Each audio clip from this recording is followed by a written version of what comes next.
Hello there, and welcome to Themantics, where we take a look at techniques and tools used in the field of theme entertainment design.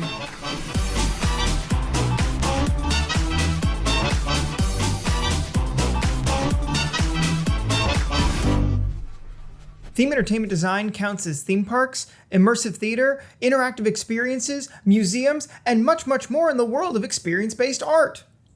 Today, we're doing a case study on the attraction, The Amazing Adventures of Spiderman. The Amazing Adventures of Spiderman opened in May of 1999 at Universal's Islands of Adventure in Orlando, Florida. It was, and still is in my opinion, the crown jewel of Marvel Superhero Island and all of opening day Islands of Adventure. The most amazing part of this attraction was the technology that it employed. This was the first attraction ever to seamlessly merge screens and dark ride elements to create an experience like no other. The team believed that the only way to properly portray Spider-Man and his sinister associates was by using new 3D technology. At the time, in the 1990s, the team believed that to be true to the characters of the franchise, they had to have a web-slinging, wisecracking, in-your-face Spider-Man, which was a feat that could not be accomplished by the animatronics of the era. Just so you can appreciate this dramatic choice, you need to know that this was extremely risky. For example, they didn't have digital projectors, so every time a vehicle would enter the scene, two film projectors would have to start in perfect synchronization with each other to create the proper 3D effect. Once the vehicle left, both projectors would have to automatically re-roll the film just in time to start again for the next vehicle to enter the scene. If any part of this very complicated process hit an issue, the entire illusion would fall apart. It's no wonder that this attraction has gone on to inspire countless others: Busch Gardens' The Curse of Dark Castle, Paris Disneyland's Ratatouille l'Aventure tout le monde toque de Remy, Universal's Transformers The Ride, and even most recently, Disney's Rise of the Resistance. Also, it holds the world record for the most Stan Lee cameos outside of the Marvel Cinematic Universe. So let's take an objective look at the parts and pieces that make this a truly timeless attraction. Hello? This is Jonah Jameson. Roger, over. Is this thing on? Man, you shouldn't be out here. Doc Ock on the loose. This could be the most dangerous night of my life. And yours. Be careful. Nice shave. This is a wonderfully composed scene. It's a perfect example of how 3D can be used correctly on a ride. Most evident when Spider-Man jumps from the screen onto the ladder, onto the vehicle. It's a wonderful example of why squinching is so important. So, what is squinching? Squinching is a process invented by Universal Creative to create realistic depth with media.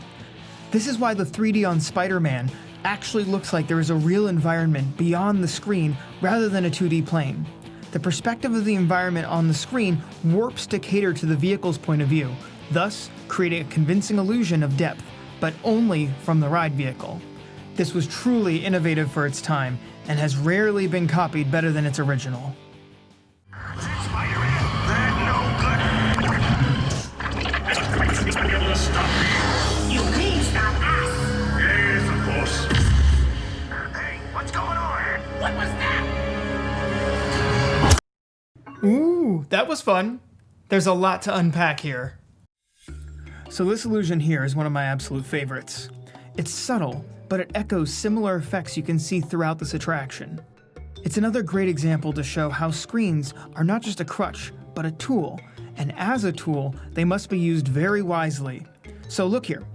When you enter the room, Hobgoblin appears to be about in the middle of it for less than a second. When you pull in, he flies off and the vehicle moves to about where he just was, implying that the Hobgoblin just occupied the space that you're now in, enforcing the realism. Secondly, Scream down there in the front is standing on a real, practical crate. As you approach, she jumps into the digital world onto the torch. This jump is timed perfectly. When the vehicle initially enters the room, the guests see the crate in profile, thus the illusion of her standing on the crate seems normal. But as the vehicle approaches, the guests on the vehicle can now see the top of the crate as well. The moment Scream jumps from the crate to the torch is that exact moment that the guests start to see the top of the crate. If the guest were to see either of them in their initial position for just a second longer, the illusion would have been broken.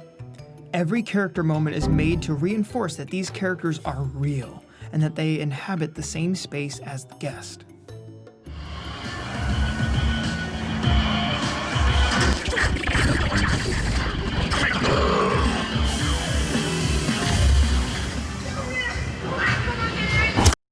Using a large set piece to intimidate your guests. This is a classic technique that we call generating spectacle.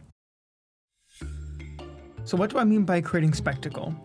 I mean something that is truly unique, contrasting the rest of the environment, and is something so interesting that it definitely stands out to the guest. A lot of times it's something large or impressive. Let's say a 30-ton gorilla or a large, beautiful observatory. Something that is surprising, shocking, and generally makes the guest feel small. It's the kind of thing that creates an undeniable visceral reaction. The same reaction when seeing the Grand Canyon or Half Dome. It's so large that we cannot help but think of how we relate to it in size, and therefore are enthralled by it. In attractions like this, you only get a moment to do this. But that moment is all you need. The Statue of Liberty checks all the boxes for a spectacle. Large, blooming, and has real scale reference. A spectacle works for a moment, and then it's gone, but you never forget it.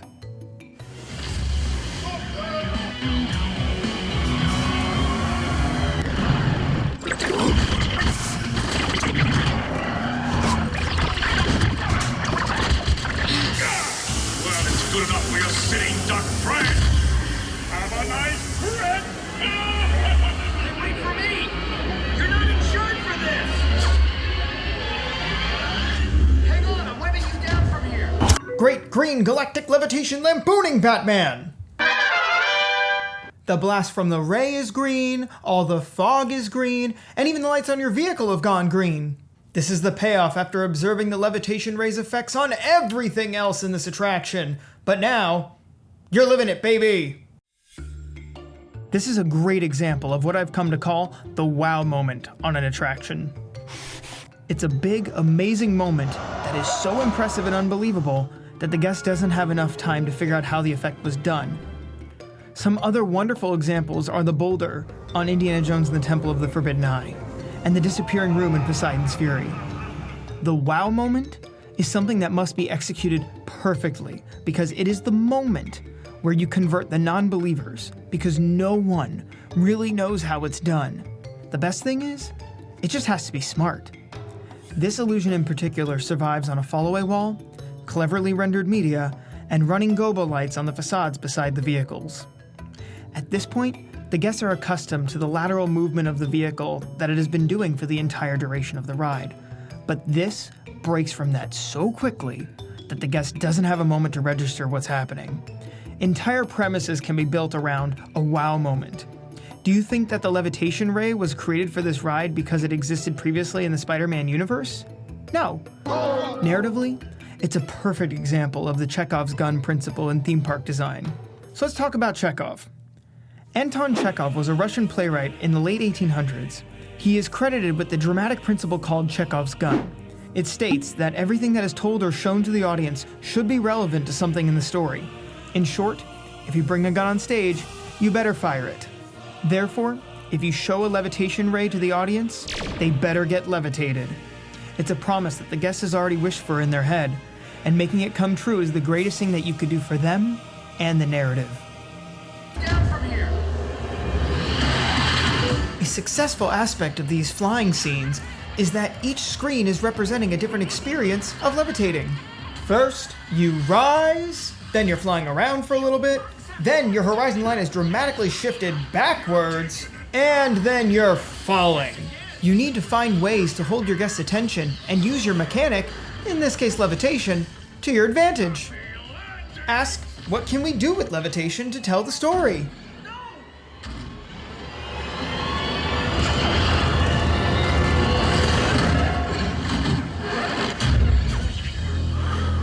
Guess that wraps things up. You guys did all right. But don't give up your day job. Say cheese. See you later. Congratulations, you're a hero. I do it all the time. That was the Amazing Adventures of Spider-Man, widely considered to be one of the greatest attractions of all time. And now you can see why. Thanks for coming along for the ride. See you next time.